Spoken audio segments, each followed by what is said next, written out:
Let's start. Let's get started. Let's get started. Yeah. So good evening, everyone. It's great to see so many faces out here today, this evening.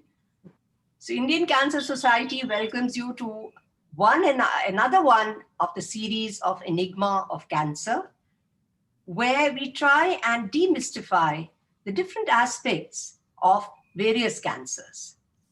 Today, the current one that we are dealing with is going to be what every woman needs to know.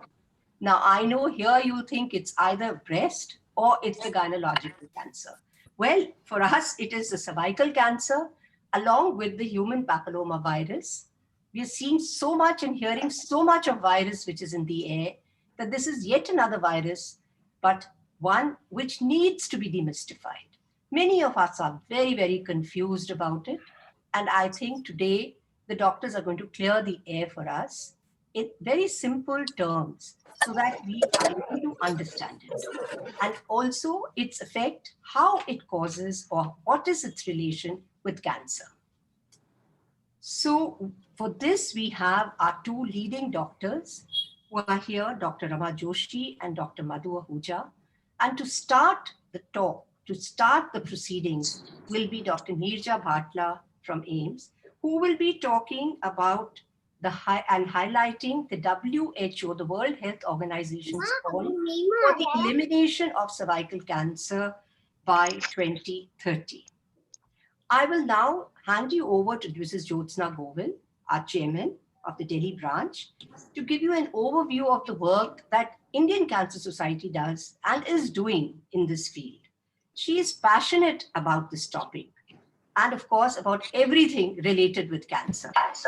And under her able guidance, we are definitely going to follow her plans in implementing this call for elimination of a highly curable and an avoidable cancer. So over to you, Jyotsna. Thank you very much, Renu. I'm told we have about 200 people here. So I guess this is a topic of great interest to everyone. The enigma of cancer was never more enigmatic than in talking about cervical cancer. And I find that always a bit of an irony because our entry into the world has been through the cervix, every one of us, men and women both. So it's about time that we removed the veils of silence, of secrecy, of stigma, and talked very freely about what is one of the most remarkable organs in the body. It is small. It is strong enough to hold a baby in the vagina until it is full term. It is strong enough to dilate sufficiently comfortably to let the baby through. I think this is a remarkable organ and needs the respect that it deserves.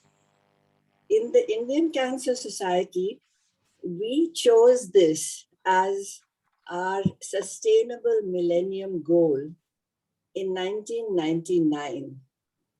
We started what we called Pap Test Delhi, and for 22 years now, without a break, we have been doing screening for cervical cancer.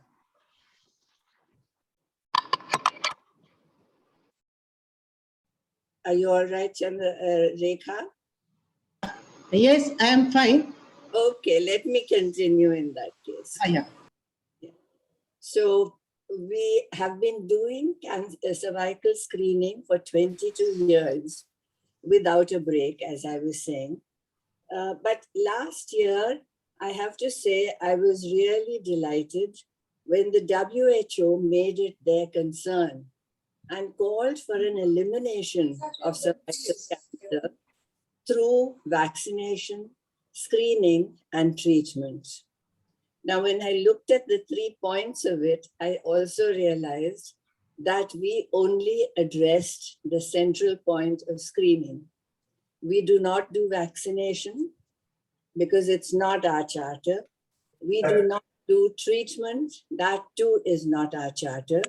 But screening is something that we have done well. So in place of vaccination, we have introduced awareness and advocacy. Awareness to everybody, people like you and me, to learn more about the HPV virus and about how it affects us in growing into cervical cancer. Advocacy, because once in a while, I think the government also needs a little nudge to get moving. And I'm hoping that this or the next year, and Dr. Arora is here to tell us also, that we will hopefully see this vaccine as part of the national immunization program. It's my dream, and I hope it comes true. It's my privilege now to introduce Neerja Bhatla. Neerja, can you put your video on for a moment, please? Thank you. So this is Neerja Bhatla, who's one of the leading gyne oncologists in the city of Delhi and is well known not only in Delhi, but across the globe. No matter what group we talk to, Neerja's name comes up each and every time. And Neerja, we're very privileged to have you with us. So briefly to introduce you, because I can't go into your 7-page CV, but just briefly to say, Neerja is now the professor and head of Department of Gyne Oncology at the All India Institute of Medical Sciences. She is the Shobha Wenger District Program Distinguished Professor, I beg your pardon, of Gyne Oncology. She is a council member of the Asian Society of Gyne Oncology, the ASGO. She's a council member of the National Academy of Medical Sciences. She is a past chairperson of the FIGO, Committee of Gyne Oncology. She is the Secretary General, International Federation of Cervical Pathology and Colposcopy, has been from 2017 to 2020. She was the chair of FOGSI, the Federation of Obstetrics and Gynecologist Societies in India. Again, on the committee from 2015 to 17. She was the founding president of the AOGY in India from 2006 to 2010. As our other two panelists will tell you, she was also their teacher. And we know from our own experience of Neerja's involvement with us, how generous she has been in sharing her wisdom with all of us. I think most importantly, Neerja, for me, is the fact that you have been a friend of Indian Cancer Society for many years. Can I hand you over the floor, please? And if you will deliver, we've requested Neerja to be our expert guide on the WHO's call for elimination of cancer before 2030. Neerja, it's all yours. Thank you very much. Thank you, Mrs. Govil, for this very generous introduction and for the invitation to be here this evening. And yes, it's always a pleasure to be a part of each and every one of the activities by the Indian Cancer Society, because they are really so, they're so well thought through and so well-meaning, and the outreach is so great that it leaves one feeling very satisfied in every time I have been engaged with the Indian Cancer Society. So I really compliment you and your entire team for all the work they have been doing in this field. And I am sure that going forward, there will be a lot more of meaningful interaction as well. Now, coming to the topic at hand, which is about the WHO call for cervical cancer elimination. You know, ever since I can remember, we have known how common cervical cancer is and how preventable it is. And we have been lamenting that it is preventable and not yet prevented. And this has been going on for years. And we all tried our best to do the cancer screening camps as much as we could. But we also knew that unless we hit a sizable target, unless we can cover 70% of our women with the screening, we are not going to make a significant dent.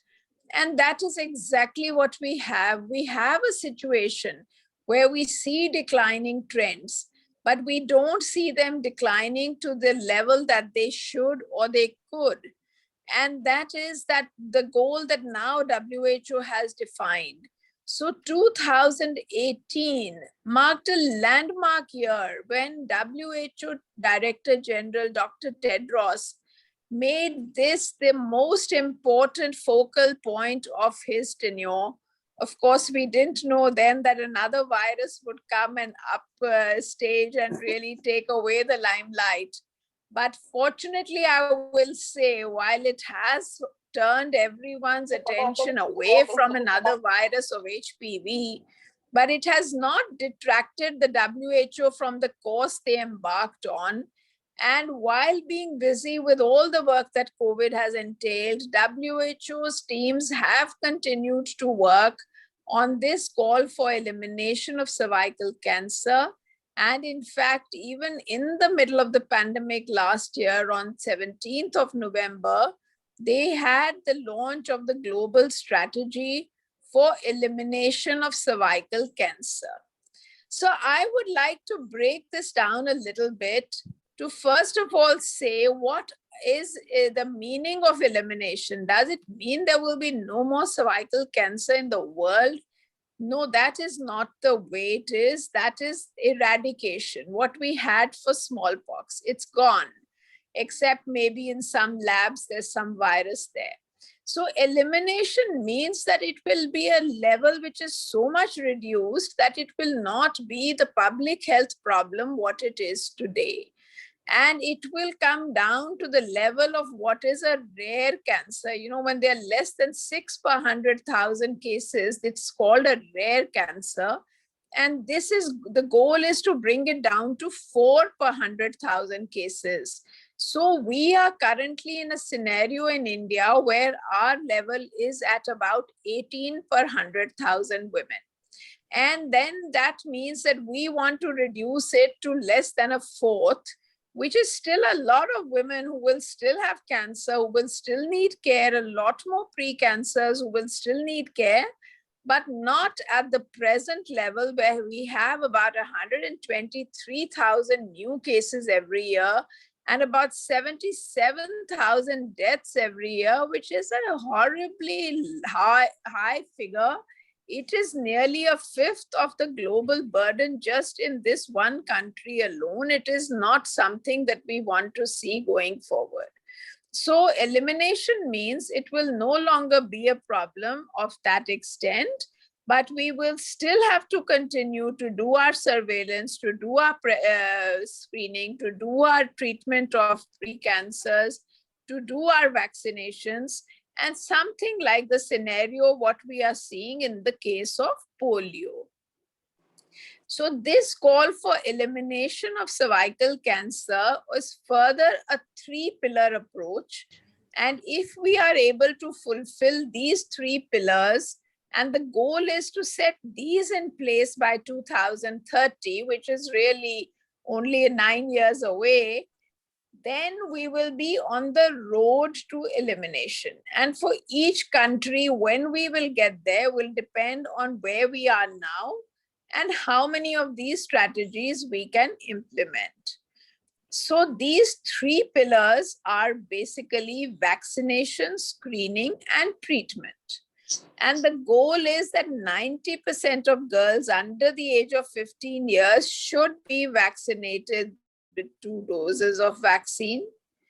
Going forward, we may find a single dose recommendation, but right now it's 2 doses. That 70% of our women should be screened.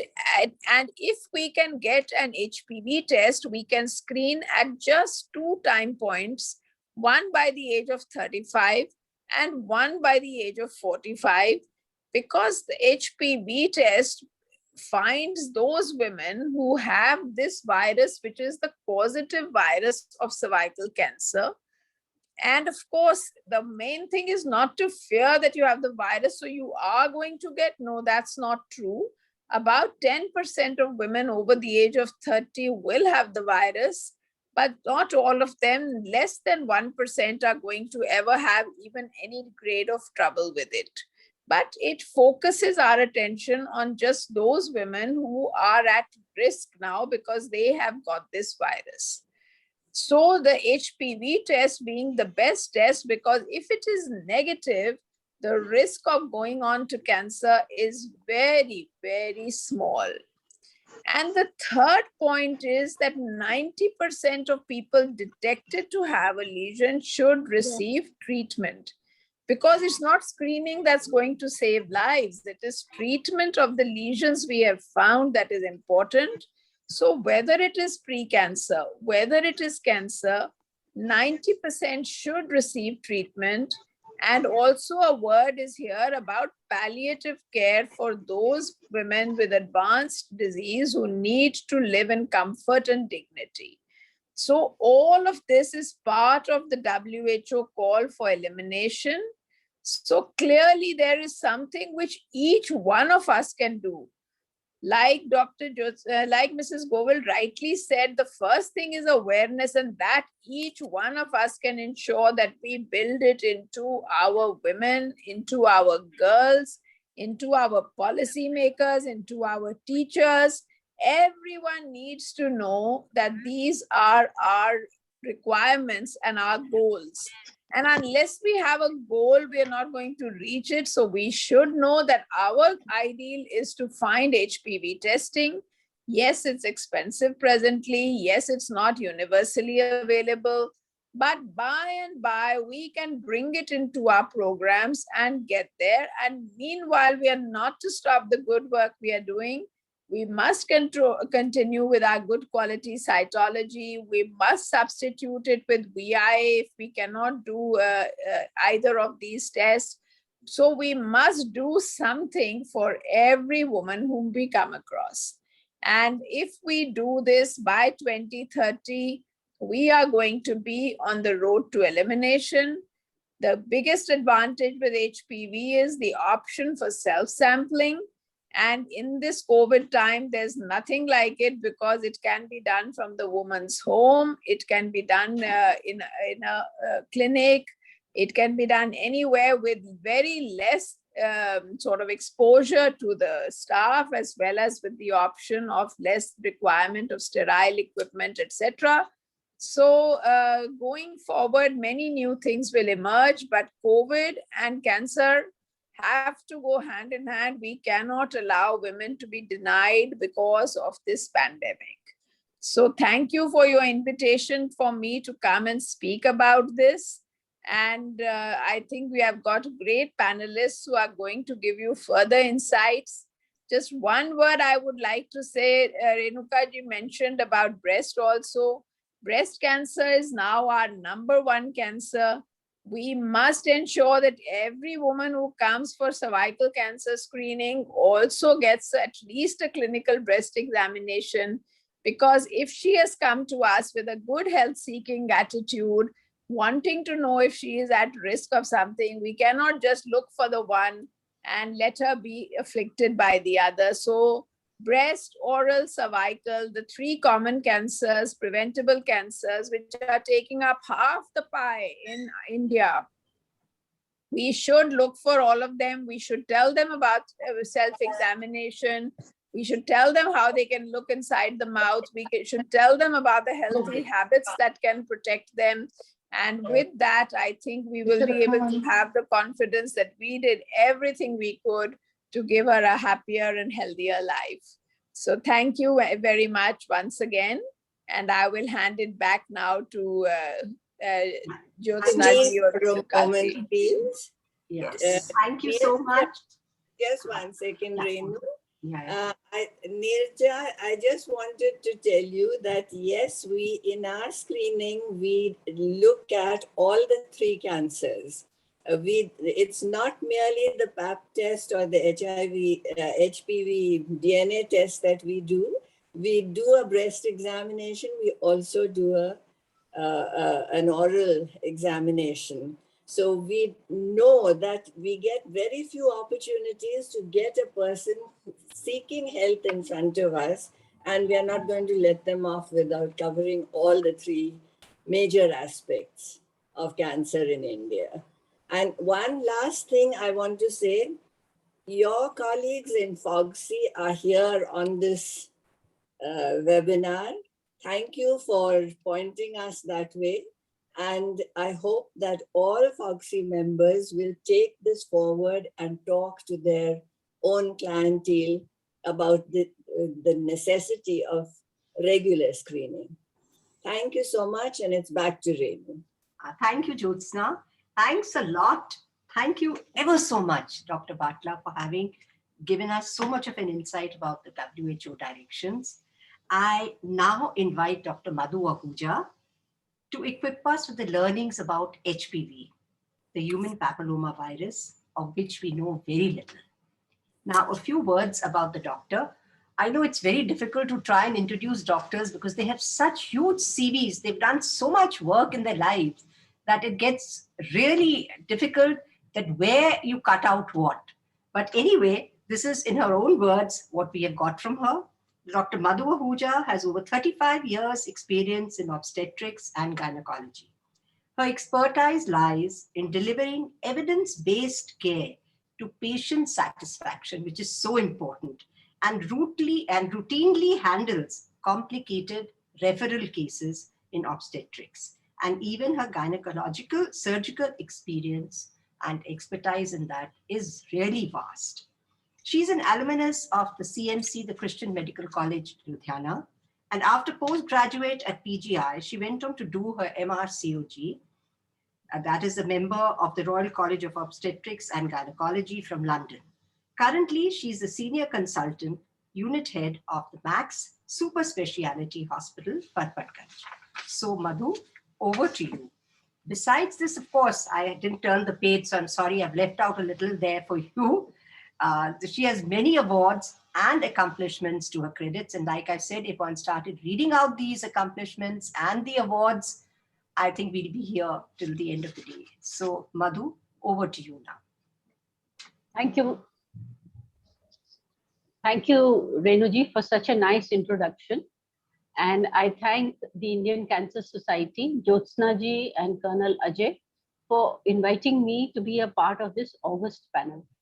Now, my brief is to just give you a little overview about the human papilloma virus or the HPV virus. The viruses are in fashion these days, and COVID has introduced the word virus into every household. So I think HPV can ride on its back, and the sooner we get to public awareness programs that this is a virus, only virus which causes cancer in the body, I think the public will listen now, because viruses, quote unquote, have become household talk. Now, the human papilloma virus, in technical terms, is a DNA non-enveloped double-stranded virus. And the link to cancer, especially the genital cervical cancer, was detected in 1983 by a gentleman, Harold Zurhausen. It's a very common virus, and there are almost 170 subtypes of the virus, and there are about 10 to 15 of them high-risk types which lead to the development of cancer. But the good thing is that once you are infected with the HPV virus, the body has enough immunity to clear most of the infections, almost 90% of them, within 2 years of exposure. But this is a special virus. It has two mechanisms which allows it to persist in the body and to remain in a latent phase. So the problem of evading the immune system and of persisting in the body for long periods of time is a special characteristic of this virus, which makes it in fertile situations a virus which causes cancer. And once I was just reading up about this topic, I came to know that almost all sexually active individuals will be exposed to HPV at least once in their lifetime. So all of us are exposed. It's just like the common cold virus. I didn't know it was so ubiquitous, but it is. But fortunately, it causes very little infection in immunocompetent individuals. In USA, where they have some statistics about the extent of HPV infection, they find that almost 79 million Americans, mostly in their late teens and early 20s, are positive for HPV. The Center of Disease Control conducted a study in 2013, wherein they found that almost 40% of the adult population of USA to be HPV positive. We don't have Indian statistics, but we know that India has a huge cervical cancer burden. It has a huge burden of genital warts. It has a huge burden of oral cancer and anal cancer. And obviously, we can presume that HPV virus is very common in India. Like Dr. Neerja said, almost every fifth woman dying of cancer in the world, it is due to cervical cancer, which again is linked to the HPV virus. In countries like USA, where screening programs have been established over many years, they find that this HPV virus now causes more deaths due to oral cancer in men than actually in women. This is a new statistic which I found, that American men die of oral cancer more than American women dying of cervical cancer. But the virus gives you a long window period of opportunity of clearing it from your body. Either you vaccinate and don't let it settle in, or you have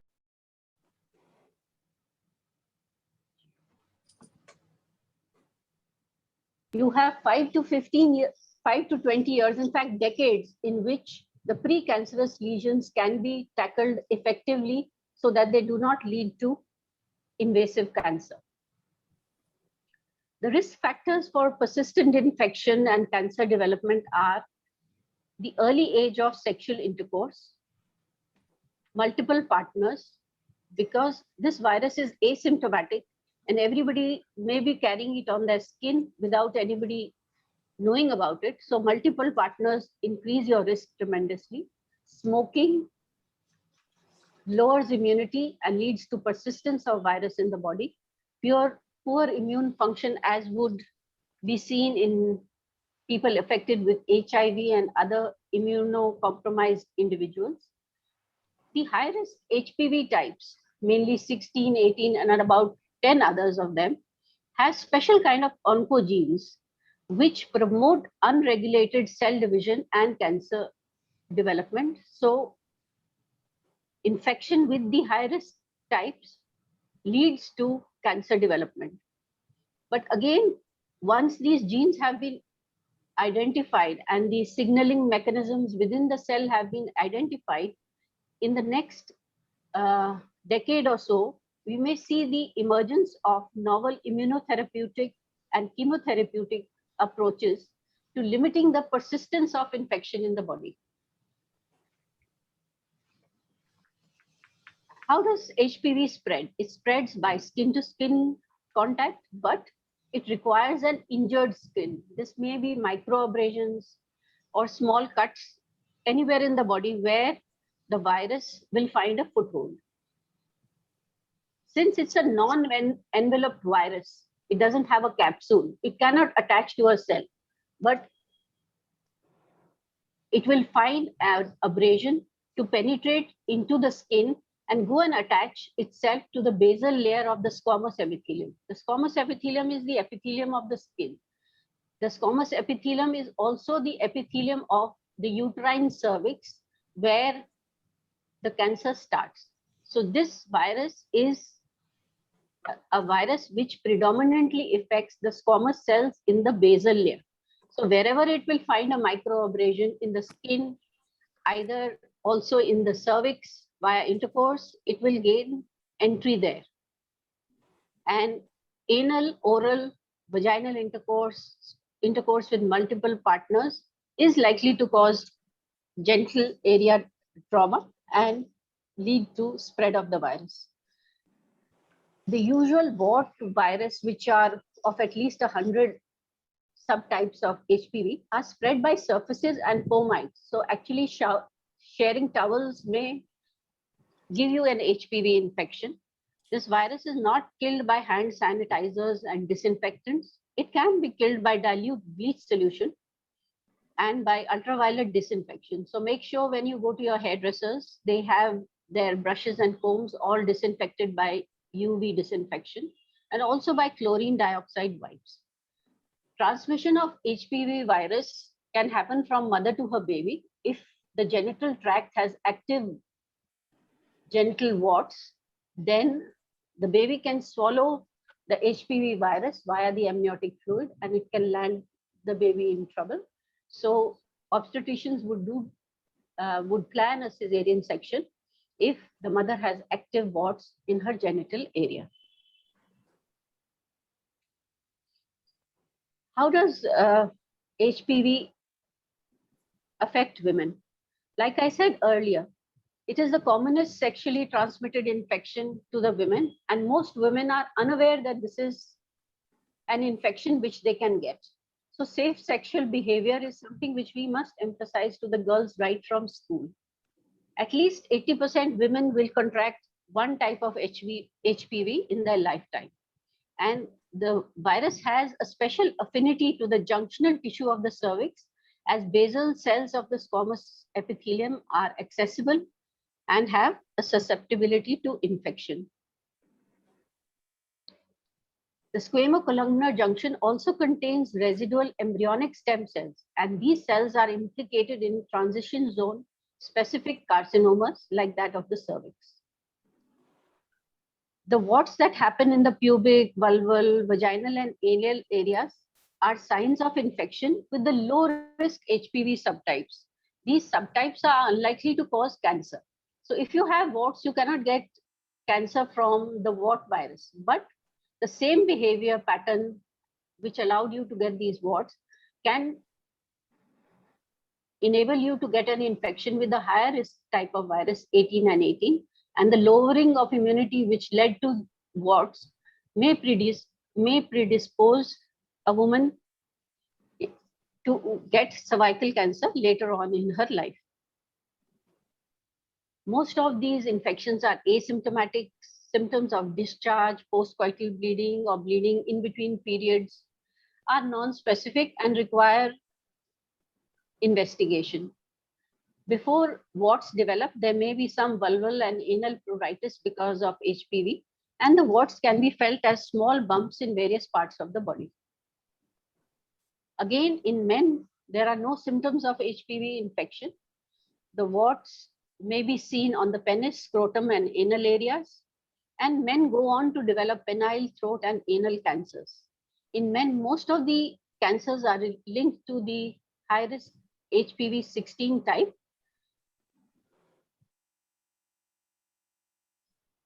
Now we have HPV testing which is available. Dr. Neerja Bhatla also mentioned that the WHO is looking for screening at 2 points in our lives. So HPV can be acquired at any age, in your teenage, younger age, whenever. But the body will be able to clear the virus more often than not. So that is why even the American Cancer Society does not advise HPV virus screening by a test before the age of 30. As of now, although HPV infection affects men, men are not in any way tested even in America. Apart from the testing of the cervix with the HPV virus kits, no other area of the body is tested for the presence of HPV. The American Cancer Society guidelines are based on screening guidelines are based on a woman's age, screening history, risk factors. So the American Cancer Society for younger women aged between 20 and 30 advises just a pap smear every 3 years. Above the age of 30, right up to the age of 65, HPV and pap co-testing is advisable to reduce the false negatives. There are at least 4 types of HPV DNA tests available in the market. All of them do test for the high-risk types. They are quite expensive, and some tests which may actually tell you the virus subtypes are not available in India. They're available in America. Here we will just come to know whether there is HPV high risk present or absent. But doing these HPV tests in the general population is not without its complications, because a lot of women who test HPV positive may be entirely healthy and are not at a risk of developing cancer. But it will create a huge population of HPV positive women who will require counseling, whether in the next 10 years, 15 years, they will develop cancer or they will not develop cancer. So there is an anxiety element to introducing these tests widely in the population.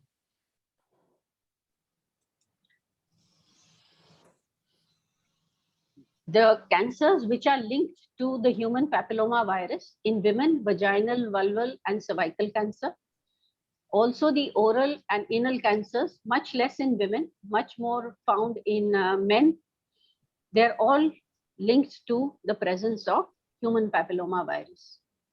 So how do you prevent HPV? The general guidelines apply. Women must make sure that sex is safe for them. They must use condoms, although condoms are not totally protective. Safe sex with known partners, and with an unfamiliar partner, absolute no to oral and anal sex. Then vaccines will be preventing almost 90% of the cancers. In India, we have two vaccines which are currently available, the bivalent Cervarix and the quadrivalent Gardasil. In America, they have introduced a nonavalent vaccine known as Gardasil 9, which covers almost another 5 more high-risk HPV type of viruses and is effective in preventing almost 90% of cancers. So all these 3 vaccines, they are going to prevent HPV 16 and 18 infection, which are the main viruses of concern. A lot in many developed countries, US, Canada, UK, Australia, Switzerland, Singapore, boys and girls in the age group of 11 to 12 are advised 2 doses, and these are available in the government funded programs. 2 doses are advisable, and above the age of 15 years, usually 3 doses are required. And most of these programs of cervical vaccinations are funded by the government. In India, there is no such program as of now. The Delhi government did introduce cervical cancer vaccination for young girls in its school, but that I think saw an early closure when COVID hit. So I hope they are able to reintroduce this preventive measure for young girls in Delhi schools. So finally, what is the take-home message? Human papilloma virus is common and it's ubiquitously present all around. Safe sex, good personal hygiene, and immunity building lifestyle ensures adequate protection to most of the people. Warts, which are very common, are a nuisance and caused by HPV, are easily treatable. Vaccination prevents invasive cancer in women and men. Screening programs are useful in detecting disease, and early treatment of pre-invasive lesions is simple and comprehensive. India is yet to evolve its strategies. Public-private partnerships may be the way forward. Thank you very much. So Madhu, will you take on questions now? Yeah, or I can. Incorporated them in your presentation itself, because we did send all the questions to you that had come to us from the viewers. Yeah, I have, but if, anyone wants to ask any of them again, they're more than... Yeah. So we will take in 2-3 questions. So if anyone is wanting to do so, please raise your hand or I think that's the only way that we can get through, or put it in the If chat you, box immediately so that I can read it out, because there has been one or two things written. Like one was about if men carry this HPV virus, does this also make them prone to some type of cancer? We say yeah, that cervical cancer is caused in the woman basically because of the partner being sexually transmitting it to her. What about him if he's carrying the disease? If he's carrying that virus within him, is he also yes. prone to some kind of cancer? Can So you that's what I said earlier. Can you hear me? Yeah, Yes. we Yeah, can. so that's what I said earlier. In men, if they are carrying the high risk HPV virus, especially the 16, they are more prone to cancers of the mouth, the oropharynx, I mean the mouth and the throat, and also anal and penile cancers. These are the cancers caused by HPV virus in men. And I don't know whether I highlighted this, but the number of HPV cancers in men is higher in USA than cervical cancer in women, because screening has reduced the number of cervical cancers. But the men are not being screened.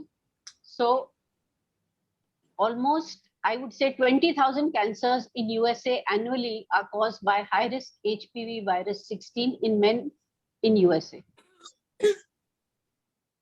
Does that answer your question? Yeah, it does. It does. Renu, there's a question from Usha Thorat. Yeah, about the screening. I was going to read that out. Yeah, please do. In any awareness program in India, what should be the age group that needs to be targeted? Minors through teachers and mothers? There is so much stigma and could be resistance as to why we are starting the awareness so early if we try and target the girls even at 12 to 18. So can you just throw some light on this? What is in the awareness program that we need to do? I think Indians as Indian women, we should all encourage as mothers and daughters conversations around sex, because India is a backward country regarding these conversations.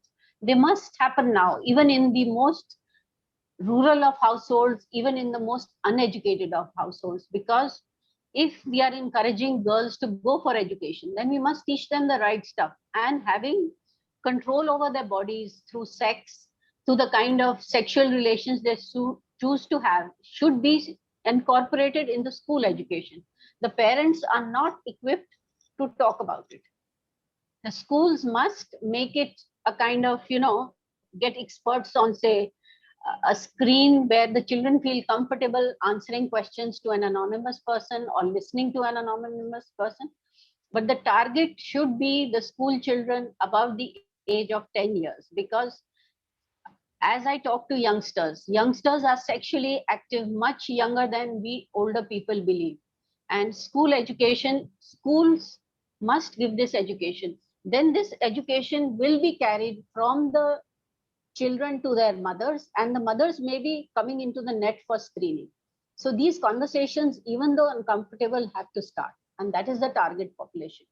But the biggest problem, as Usha is also asking, is that the government schools will not allow you to talk about sex, about the sexual education. They'll be up in arms, with the religious groups that are around, that you are unnecessarily encouraging and, legalizing the sexual activity of the girls at that young age. Why are you introducing them to all this? Otherwise, they are unaware. They all think they're still unaware. But like you've said, that these girls today are definitely much more aware of what's happening around, and they are getting sexually active at a much younger age than what was there during our times. And our times has seen another generation in between. I think the other way to go around doing it is not public education, maybe in schools, but then there are so many advertising agencies, and there is a part of corporate social responsibility where these people can be roped in to give the message to the population on, say, maybe television or radio. I'm sure marketing and advertising professionals can come up with innovative ways to give this education now. Yeah, that's good, I think, because it makes it a third party thing. Nobody is actually can be held responsible for that, because you can't just pinpoint. Yeah, I suppose that's the way forward. Anybody else wants to ask any questions? Please feel free to do so. Yeah, Aruna. Aruna, Can Aruna be unmuted, please? Colonel Yeah. Tomar? Just give me a minute. Yeah, it's done. I have put it in the chat box also. I'm asking, can lack of menstrual genital hygiene alone without any sexual activity lead to cervical cancer at any stage? No, Persist. absolutely no. That can cause infections, boils and things, but no. Okay. Lack So- of menstrual hygiene is not responsible for cancer. So the idea of introducing, HPV vaccine and all without talking about sexual activity may not be really very sort of effective in schools. I mean, I think let's have a wider discussion on another forum with marketing, advertising, such professionals brainstorming. And then I'm sure we can find ways of getting our messages across. Because if you see in the last 1.5, 2 years, the kind of messages that you get on your screen the moment you open your computer, directed ads, I'm sure there are more innovative ways than of getting the messages across rather than doctors knowing all the answers. Right. Thank you. May I? Yeah, Rekha? As they say, at the time of childbirth, if the area is not disinfected and all that, does it cause cervical cancer or it causes only infection? Yeah, it doesn't cause cervical cancer. For cervical cancer to develop, the infection has to be persistent over a long period of time. So that will not cause cancer, none, not at all. Okay, so hygiene has nothing to do with it as far as cervical cancer is concerned. Yes, I would think so. Thank you.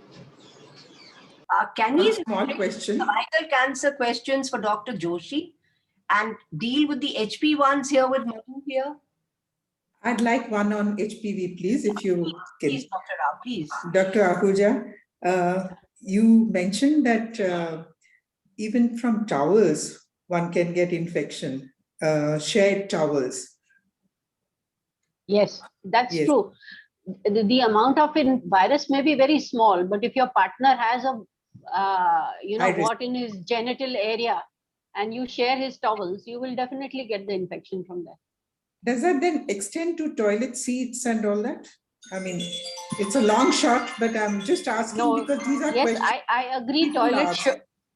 Toilet seats may in some ways, contribute to the menace. But again, like I said, usually for HPV virus to cause an infection, there should be minor cuts or bruises. It doesn't usually cause problems to an intact skin. So if you have a boil somewhere and you sit on an infected toilet seat, it's different from having your intact skin, touching the toilet seat. So cuts and bruises is where the virus gains entry. It's a very valid point to say why people get infected. Otherwise, they say that there has been no contact. So these are also areas of doing. Thank you for an excellent talk, Dr. Ahuja. Thank you very much. Yeah, Manjula, are you wanting to say something? Manjula, I can't even see you. Your video is also not on. I only see that hand up there. So I think we are also getting close in on the time. So thank you so much, Madhu, for having. Thank you for having me there. Thank you so much for having enlightened us so much about HPV. I think we are a little better equipped to handle this virus now. Even though we've been hearing about the coronavirus for the whole getting close to 2 years, but we are still not equipped to handle it very well. But I hope we are able to handle this HPV, the virus of this, much better, the papilloma virus. So thank you so much for this and for having spent so much time and given us the time. And we hope we can ask you to be with us on other occasions also and make you a part of the Indian Cancer Society Forum, where we request doctors to come in regularly. Yeah, Dr. Chaturvedi. I can't hear you. Your voice is very, and the connection is not very clear. Yeah. Can you hear me now? No, there's too much of sound. Can you hear now? Yeah, yes, yes. See, I was only seeing ladies asking questions. I don't know whether I can ask a question. I'm glad you have asked a question. Thank you so much. Madhuji, I have one question to ask. You know, from Rotary, we have an NGO, and with Rotary, we are now planning actually to give HPV vaccination for girl children between 9 and 14. I'm sorry, I can't. Your voice is breaking tremendously. Can you ask again? Can you hear me now? Yeah, a little better. Okay. With Rotary, we are planning actually to give HPV vaccination to girl children between 9 and 14. 2 vaccinations to be given. We are proposing to do it during this year to cover about 6,000 girls. That's very well thought out. Congratulations if you're going to be doing that. Yeah, but then what are the likely risks we are likely to go through? I don't think you're going to find any risks medically, but you might find some resistance from the parents who may not be that. That we make sure we take consent forms and all these things, and we have a doctor's team with us. We have medical oncologists and then pediatricians, gynecologists in our group, and we'll be doing it with the doctors. Yeah, I don't think you'll face any problems. Okay. Now we also educate the girl children.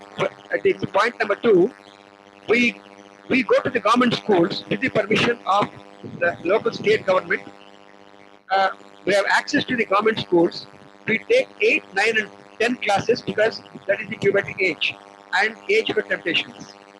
Girl children are separated and our lady doctors speak to them about menstrual hygiene because they are all from lower middle class or lower class people, and also talk to them about problems of human papilloma virus, how it gets infected and how they should protect themselves. This is what our lady doctors are talking in government schools in Telangana. Yeah, that's absolutely brilliant. Yes, and then they also, of course, they don't talk about safe sex, they don't mention anything about sex. They only say that it is transferred from the boys to the girls. Be careful and don't go near till your marriage. This is what finally they tell and conclude. This is what is happening. I was only wondering whether the process, you suggest any more things to happen in India because, I mean, rural situation, right? Rightly mentioned by other speakers. Madhu, if I might just come in here, I think Dr. Chaturvedi, you're not quite right in saying it is the lower classes or the rural classes who do not know about genital hygiene.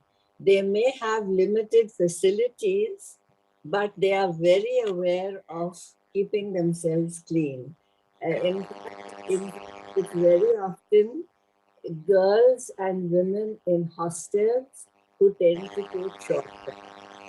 But I think when we approach the community, let us not go in with any kind of bias.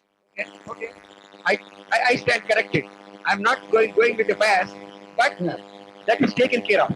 Actually, they are taught menstrual hygiene. Thank you. Thank you. Thank you so much. Thank you so much. Thank you, Dr. Chaturvedi. We now invite Dr. Rama Joshi to highlight the connection between the HPV and cervical cancer. Dr. Joshi is a dedicated gyne oncologist, a gyne oncosurgeon, and a robotic surgeon. She has a rich experience of over 2 decades. She's a UICC fellow at BGH, Buffalo, New York, USA. She's trained in robotic surgery at the Da Vinci Institute at Sunnyvale, California, USA. She's a former fellow gyne oncology at Tata Memorial Hospital, Mumbai. And she's instrumental in initiating the DNB Gynecological Oncology Super Speciality Program in India.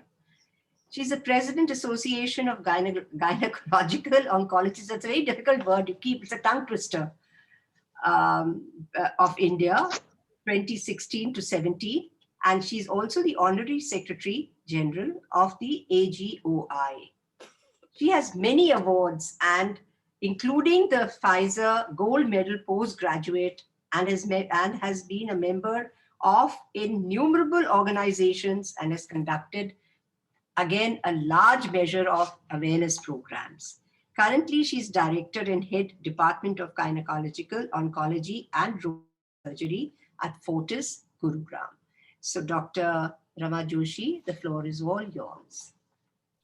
Thank you so much, Renuka-ji.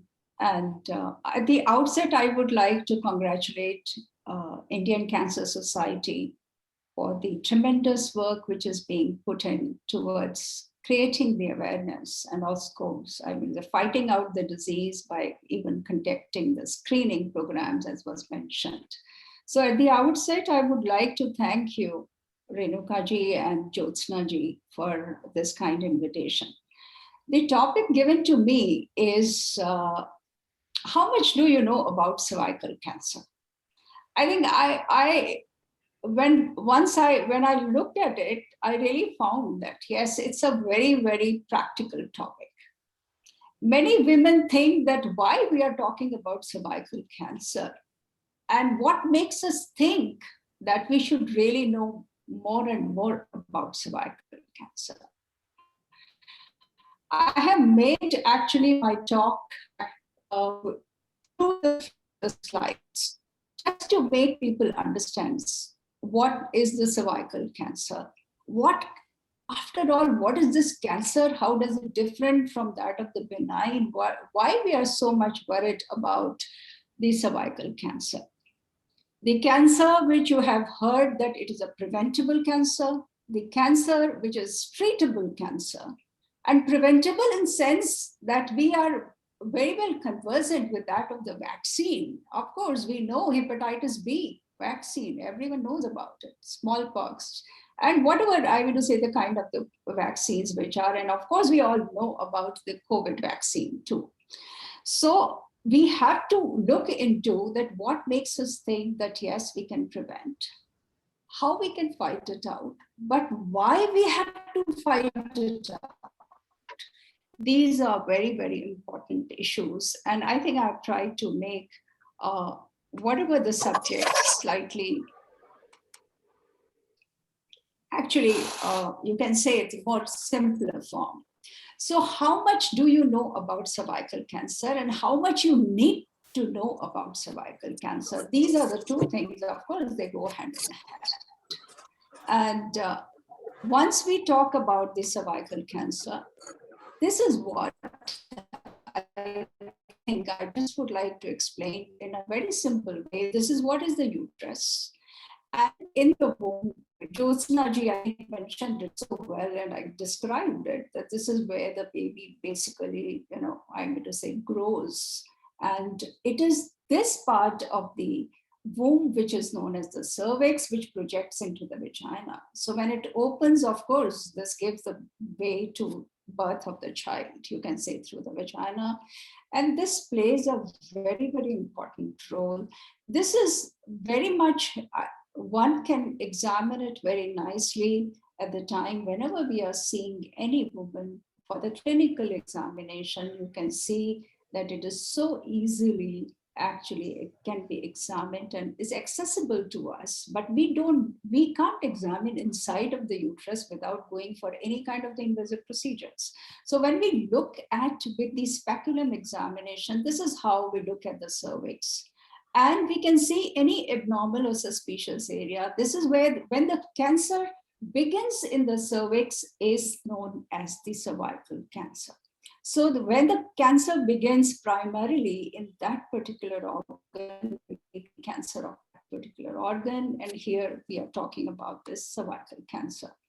Globally, as you have already heard, Dr. Neerja Bhatla had also mentioned that we are all concerned about that, yes, more than 5 lakh women are being diagnosed. And of course, look at the death rate. So many women are dying of the cervical cancer, which is a preventable disease. And what is important is that 85% of these patients who are occurring, who are occurring in from the developing countries, means that developing countries are contributing a lot so far as the cancer burden is concerned of the cervical cancer, which is a preventable cancer. That's how I think we are all concerned about why it is happening so. And in India, one woman dies of cervical cancer every 8 minutes, you can imagine. And this is where in India, it's the second most common cancer of the women, and around say 97,000, more than 97,000 women are diagnosed of the cervical cancer every year.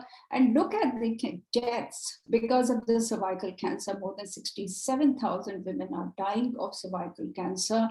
Again, I will stress it's a preventable cancer. So you can see that how much of the disease burden is there and why we are concerned, because the women are dying. So we need to understand how this cancer is different. Because if I just explain it very simply, and you all know that our body is, of course, the unit of our body is the cell. And this is how you can see that these cells are the normal cells. And in case of the injury, we all have seen that, of course, the injury heals. And the injured part where there is loss of these cells, that is being taken care by, again, the normal cells. This is mainly because the normal cells have the characteristic of replacing in a very orderly, regulated manner. But when this orderly, regulated manner is lost because of the different characteristics of these cells, which are the malignant cells, they, of course, divide in an, you can say, in orderly irregulation, you can say, irregulated manner, and the tumor is formed, which is known as the malignant tumor. Now, this malignant tumor is very different from that of the benign tumor, because not only it spreads locally, but also it goes to the different parts of the body, like liver, lung, bones, brain. Of course, there's a spread of the disease, means it's going to take the life of the patient. So actually, this metastasizes to these organs. That is why we are concerned about making all our efforts that how we can fight out this disease and when we can really win over it. You have already heard Dr. Madhu, she already mentioned about the HPV, and it is the HPV, I again stress it again here, that these are the high risk types of the HPV, and in the persistent, whenever this infection is persistent, will cause cancer. It is the cause, but it is not the only cause. We all must understand, because prevalence of the HPV, say about 10%, and we do not get that many cervical cancers. So these are the transient infection. They actually come and go. Do not cause any kind of the cancers. But if this persistent high risk HPV is there, and with that of the other risk factors, definitely, as has also been pointed out, that the presence of these factors is going to lead to the cause of the cancer. So not only the HPV, but what is important is that we all have to look into these high risk factors, and avoiding these high risk factors also, we can prevent these cervical cancers. And these factors have already been pointed out by Dr. Madhu. So what we know today, do you know, if suppose I ask this question to all of you, do you know whether cervical cancer is preventable? And almost all cervical cancer are caused by the persistent infection of the human papilloma virus, that is the high risk oncogenic HPVs. And very few of the cervical cancers are still there which are not caused by the HPV. That means more than 90% of the cases of the cervical cancer are caused by HPV, but still we have 10% of the cases of the cervical cancer. These are the very different types of the cervical cancer. These are not the common cervical cancers. These are not caused by the HPV. So vaccinate, once we know that this is the cause, and if we vaccine and the young girl, before they become sexually active, of course, we can prevent the cervical cancer. We know that once the causative agent is not there, we can very well prevent it. So it is known as the primary prevention of the cervical cancer.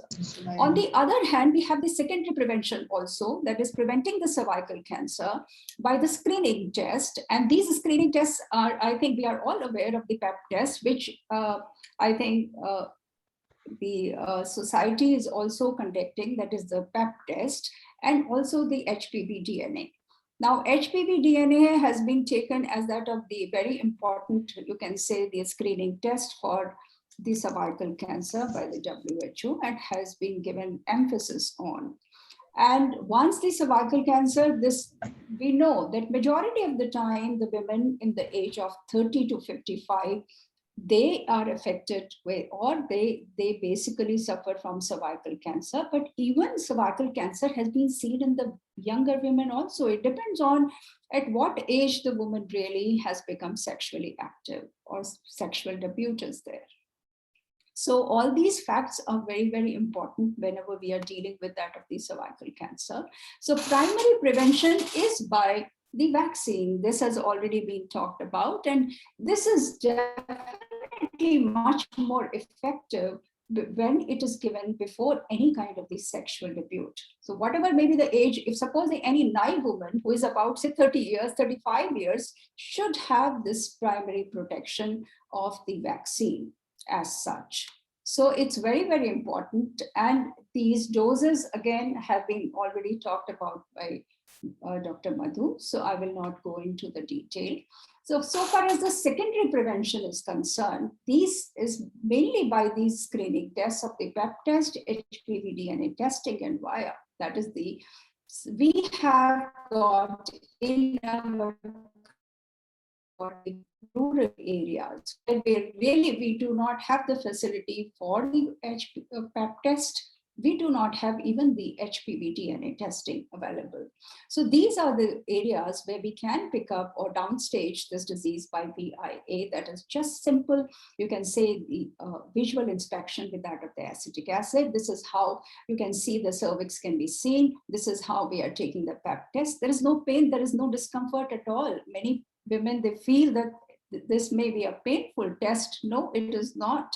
So it is a very simple test, and this can prevent the cervical cancer because you can prevent, you can say you can pick up the cases in the pre-malignant condition and you can treat that. So secondarily, you are preventing the cervical cancer in these patients. American Cancer Society basically had advised the screening right from the age of say 25 years onwards. But on the other hand, recently the WHO 30 years, and maybe the 2 screening lifetime can reduce, but this is regarding the masses. If suppose we have got the facilities available and you can really come forward, then of the screening at comparatively less than that of the 10 years means every 5 years to 3 years, depending upon the risk factors and all, we can prevent this disease. So on the whole, the masses, whenever we are dealing with, vaccinate the adolescent girls and screen their mothers at the same time. We can actually follow this, and by this only we can prevent the cervical cancer a lot. But we must remember that even when we have vaccinated, the woman can have the cervical cancer. It depends on at what age the woman is vaccinated. Like we are getting the number of patients in our OPD mentioning that we have taken the vaccine, but I'm having this problem of maybe the contact bleeding or contact spotting or abnormal bleeding. When we examine them, we find that yes, it is a cervical cancer. This is mainly because when any woman, whosoever is taking the vaccine at the elderly age, means already she is exposed to the particular type or the strains of the HPV, that has led to the development of cervical cancer. So I think we have to be very clear at the time of deciding at what age we are giving the vaccine so that the cancer can be prevented. And we should also know that what are the signs by which the woman can know that whether she's suffering from the cervical cancer or not. If any woman who has this symptom of bleeding after the intercourse or the contact bleeding, means there is no pain, there is no discomfort. But what is important is that she has to be aware that this kind of the symptom can be because of the cervical cancer, or if there is any excessive discharge or abnormal bleeding in between the periods or after the menopause, then of course she should come forward for the clinical examination so that the cervical cancer can be excluded in these patients. I just want to make one note, which is very important, that most of the women will not have any symptom in its precancerous condition, which is likely to develop into the cancer later on if it is not treated in its precancerous condition. So screening plays a very important role in those women who feel that they are very good, they are healthy, there is no problem. Yes, these are the women who should come forward for the screening at the regular interval. That's how it is important for us to prevent the cervical cancer. On the other hand, many women think that these are the signs, but we don't have any pain. But let me tell you, the pain at the backache, which is very severe in patients of the cervical cancer, when you meet, I think you can very well appreciate the severeness of this pain. And this usually is the symptom of the advanced stage, when there is already spread of the disease from the cervix to that of the bone, to that of the lateral pelvic wall. These women, they suffer with this pain. And so pain is the symptom of the advanced stage and should not be rather looked for. And what we should look for are the early signs, as I mentioned above. And once we have these symptoms, the definitive diagnosis has to be made. And this is how we come across that there is a disease. We take the biopsy because confirmation of the diagnosis is very, very important. Without this, we really cannot treat the patient, because the treatment requires for us to know what is the stage of the disease. That means how much of the spread of the disease is there, or it is very much localized to that of the cervix, whether it is in stage 1 or the stage is higher. Based on that, we decide the management by either surgery or radiation therapy and chemotherapy. Again, it depends on whatever the expertise is available with you at the time when you are deciding the treatment for these patients. This is very important in order to give these good survival as well as the quality of life. This is what our focus is changing, with that of changing the scenario of the cervical cancer. Early cervical cancer, when we come across and the women are young, of course, the fertility preservation is also possible. We can extend them the good quality of life, and treatment-related morbidity requires to be minimized. This is what is the focus on for these patients. And I just wanted to let you know that the surgery in cervical cancer will have the radical hysterectomy, where it is not simply the removal of the simple uterus, but it is for the removal of the nearby normal tissues also. So respectfully, this organ is removed. And along with this, we also need to address the pelvic lymph nodes, or the lymph nodes maybe in the para-aortic region also. So that's how the treatment is being done. But in the stage when it is advanced, it is more than stage 1B3 or even more than that, then we have to treat these patients using the radiation therapy and chemotherapy. We cannot go for the surgery. So again, looking at why it is important, you can see the stage-wise distribution, how much we can cure the cancer when the cancer is diagnosed. Again, it depends on the stage. Once it is stage 3, you can see the survival is the minimum. In stage 1 also, it depends on the size of the tumor. The survival is minimum when the size is much less. You can say it is 1B1 disease. So in early stage also, it matters. When we catch it early and treat optimally, the survival is significantly better than otherwise. So we have to act in time. Don't smoke. We know smoking increases the risk. Get vaccinated before one becomes sexually active. Healthy sexual practices get these screening tests, if suppose, even when the woman is feeling healthy, go for the annual well-women's examination.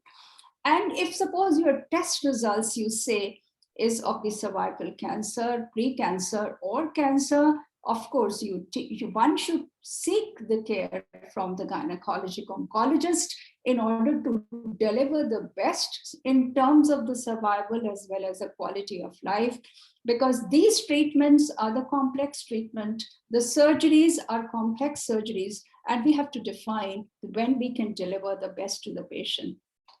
With this aim, of course, this is being taken care, this disease of cervical cancer. And I think by this, you must have rather accepted this fact that the cervical cancer is preventable and it is curable. As you could see, that the cure rates are more than 90% in a very early cervical cancer stage when it has been optimally managed by the gyne oncologist, and when they are diagnosed early.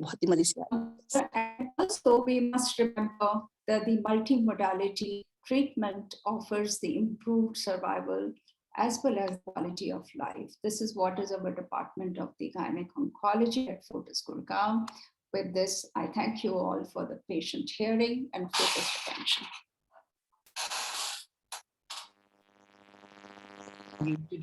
Thank you so much, Dr. Joshi, for that insight that you've given on cervical cancer. It is very, very useful. Now I'm going to look at the questions that are there in the chat box and just bring those questions up for you. Like Usha Thorat is wanting to know, how much does HPV DNA test cost in India currently? I think it varies from lab to lab. I think cost is, this is a costly test. It's about 3,000 rupees per shot. So that is 6,000 rupees for full coverage. So I hope that's answered for you. Then we get on to the next question. How effective is the vaccine on women over 20 but have not been sexually active? Of course, I mean to say, as I said, that not why 20, the 30, if suppose the woman is not sexually active, the woman is a naive woman, she can definitely be protected very well with that of the vaccination. This is what is very, very important to understand. Okay.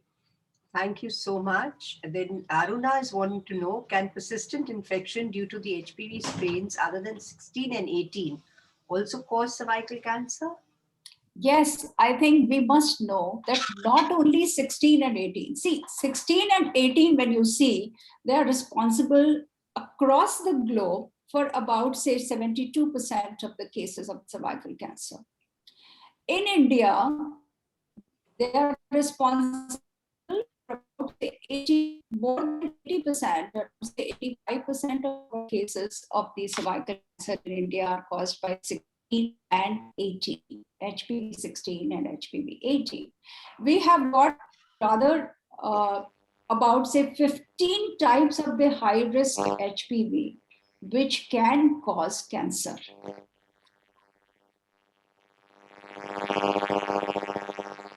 Harmful? Somebody wanted to know, Rita Bhatla wanted to know that. What? I can, oral just repeat. Oral contraceptives, are they harmful? Yeah, actually oral contraceptives when taken without any supervision for a very longer time, that increases the incidence of cervical cancer. And the type of cervical cancer increased is the adenocarcinoma. Adenocarcinoma is comparatively a less common cervical cancer.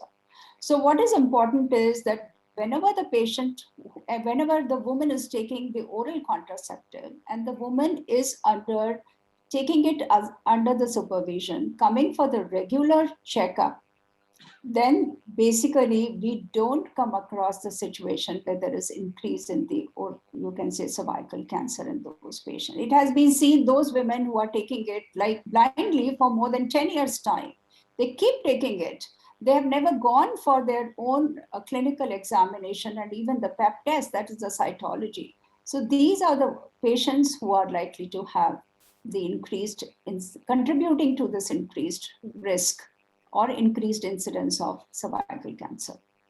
Well, thank you. Priyadarshini Matthew was wanting to ask if HPV vaccine is ineffective in women with children.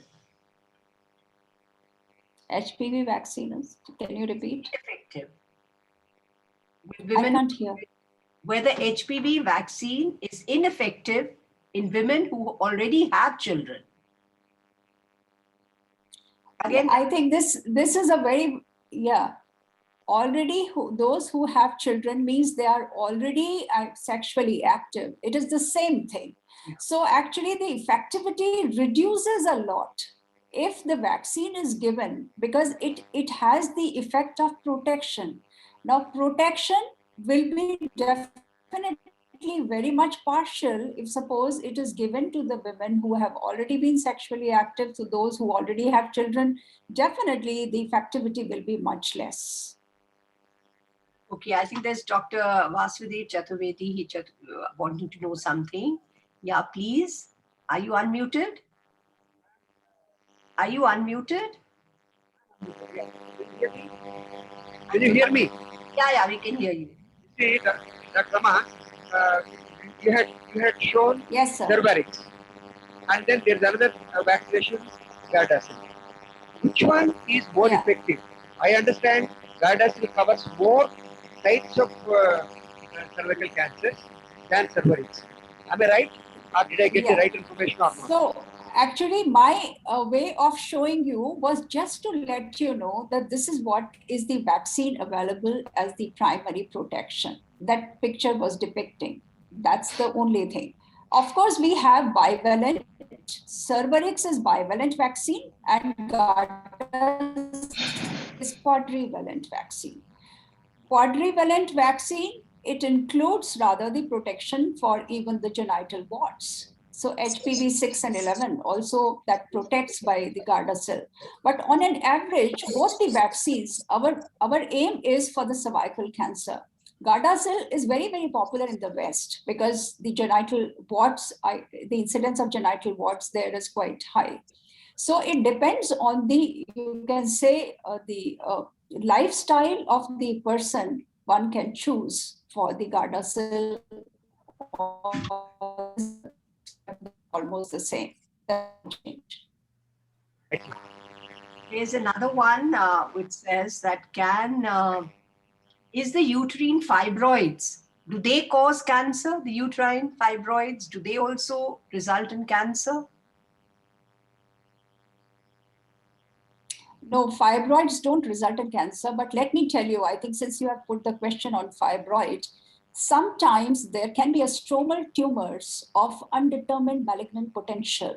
That is, we take them as the stump tumors of the uterus. They look very similar to that of the fibroid, but in fact, they have the malignant potential. So many of the young girls and the young women, those who go for the fibroid and the kind of the minimal access surgery where the fibroid has been morcellated, we have come across number of such cases that there is a spread of the tumor within the peritoneal cavity, and many of such tumors are being growing inside. So it is not the fibroid, it is the different, you can say, the nature of the stromal tumor which can be malignant, but this does not cause any cervical cancer or even the uterine cancer. Well, thank you so much for that. I think we are now really running out of time. Thank you so much for having spent so much time with us and answered so patiently all the questions that have been put through for us. Thank you so much for your presence here this evening. I'll now hand you back again to Jyotsna Govil, our chairman, who will wrap up the series, what we have discussed today, and put it in a nutshell as to where we are headed now. Jyotsna? Thank you, Renu. I have a feeling that most of the people have had such a great dose of all the information that has come from three wonderful women. they're not looking forward to any kind of a wrap up, but I'll do the best I can and as quickly as possible. To me, it seems that cervical cancer is a cancer that can be cured. It is treatable. It can be looked after if it is detected early. So please, please, please, till the vaccine comes, ensure that you get your screening wherever you are. The other part of it is that, I mean, there were some nuggets of information which I think were new to even many of us. Had not thought of sharing towels as a way of spreading HPV viral infection between sexual partners.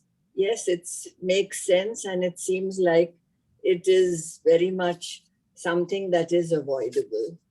Another major point that kept coming up over and over again is that HPV is an infection. It is not a disease in itself.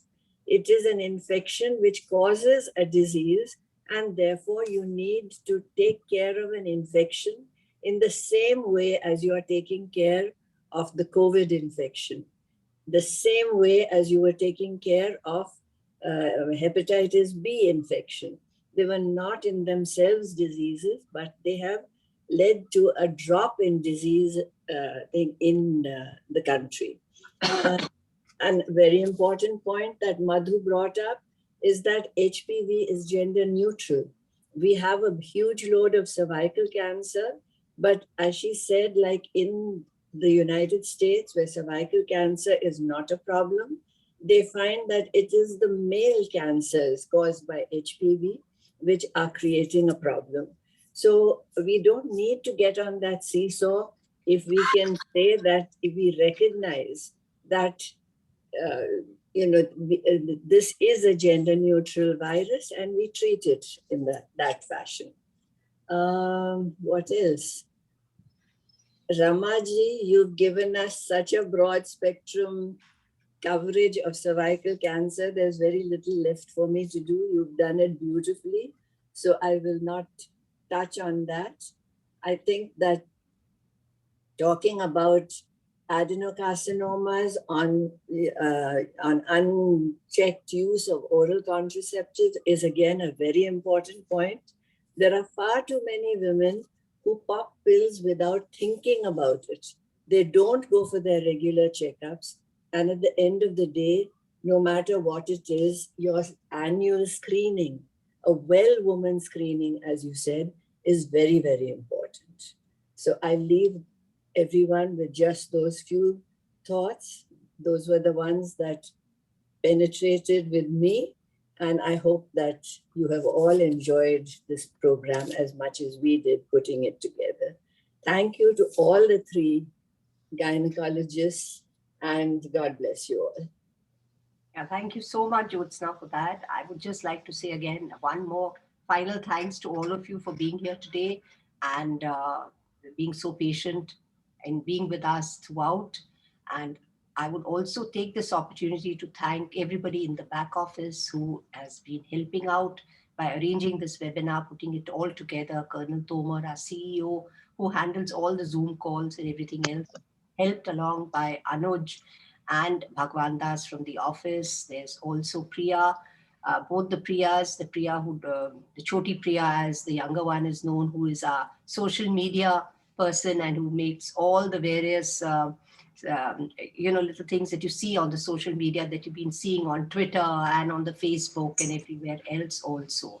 So thank you to her, and thank you to Priya also for getting us collating everything and putting it together, and all the other staff that helps out in the daily work in the office. Thank you so much once again, and a real good evening to you all again, and have the rest of the day good. Thank you so much. Colonel Tomar, we can call off the